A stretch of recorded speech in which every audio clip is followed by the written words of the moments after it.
On peut être sur le même sol, mais on n'a pas le même sort. Car il y a des chrétiens, c'est-à-dire des chrétiens morts vivants. Tu as l'impression qu'ils vivent, mais pourtant ce sont les morts parmi les vivants. Et il y a des chrétiens qui deviennent des disciples obéissants. Bien-aimé, un chrétien peut tomber dans le péché. Il peut marcher dans le péché. Il peut traverser le péché. Mais il ne peut pas demeurer dans le péché. Car la Bible pouvait nous le dire en Jean 15, verset 5. Jésus dit, je suis la vigne, vous êtes des branches. Si quelqu'un reste attaché à moi, et comme moi je demeure attaché à lui, il produira beaucoup de bons fruits. Car sans moi, vous ne pouvez rien faire. Bien-aimés, ne jugez jamais ceux qui tombent dans le péché. Car vous ne savez pas ce que vous feriez si vous étiez à leur place. Si tu savais que ceux qui passent la longueur de journée à te rappeler tes péchés, à te montrer du doigt accusateur, avaient eux-mêmes aussi des grands problèmes avec le péché, tu esquiveras ces flèches, tu porteras ta croix et tu marcheras avec fierté. Car ce qui arrive est mieux que ça. Si tu es 3 fois saint, ne reste pas ici. Quitte la terre, va au ciel. Car la terre n'appartient pas aux parfaits, mais plutôt aux imparfaits. C'est pour cela que la Bible va nous dire que Jésus-Christ est venu pour les pécheurs. Bien-aimés, nous nous sentons 3 fois saints et nous empêchons les gens de voir la gloire de Dieu.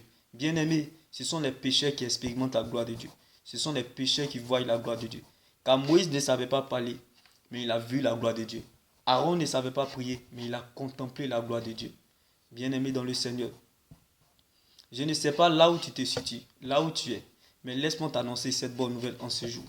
Dans tes erreurs, dans tes péchés, dans tes faiblesses, dans ton incapacité, mon Dieu me dit qu'il t'a choisi. Car Dieu n'appelle pas les qualifiés, il qualifie ceux qu'il appelle. Dieu ne choisit pas les appelés, mais il appelle ceux qu'il a choisis. Dieu est capable de prendre tes faiblesses pour en faire de ça une force principale. Car Rahab la prostituée est devenue Rahab la servante de Dieu. Dieu ne te localisera pas en fonction de ton passé, mais plutôt en fonction de ton futur. Parce qu'il veut bouger avec toi. On appelle ça la nouvelle naissance. On a le même corps, mais l'intérieur qui a changé. C'est Jésus-Christ qui a fait le son. Dieu peut prendre tes erreurs pour en faire de ça son plan. Car celui qui réussit peut échouer comme le roi Saül. Mais celui qui s'attache au plan de Dieu n'échouera jamais comme David. Car celui qui obéit à Dieu ne sera jamais perdant.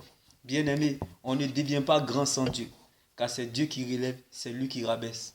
Avec Dieu, ton avenir est certain, mais sans Dieu, ton avenir est incertain. Une personne sans Dieu est comme une voiture sans carburant. Car tout se passe dans le monde spirituel avant d'être réel. Bien-aimé, alors il faut donc être prêt, car ce n'est pas du jeu. On est sur le même sol, mais on n'a pas le même sort. La célébrité est le talent. L'élévation est un don. La célébrité est le talent, on travaille par compétence pour recevoir un salaire. L'élévation est un don, on sert avec le cœur pour recevoir une récompense. Pendant que Dieu cherche des brebis, il y a des cabris dans la bergerie. Tu ne peux pas servir si tu n'es pas serveur. Il n'y a pas de royauté sans bergerie. Il n'y a pas de royauté sans bergerie. Si vous n'êtes pas brisé sur la terre, c'est que le ciel n'a rien à vous offrir. Car il n'y a pas de brisement il n'y a pas de gloire sans brisement. Alors laisse-moi t'annoncer cette bonne nouvelle en ce jour bien-aimé. Accusation n'empêche pas élévation. Oui, accusation n'empêche pas élévation. On peut fabriquer la célébrité, mais l'élévation vient toujours de Dieu. Une malédiction sans cause est nulle et sans effet. Une condamnation sans preuve est nulle et sans effet. Une malédiction sans autorisation est nulle et sans effet.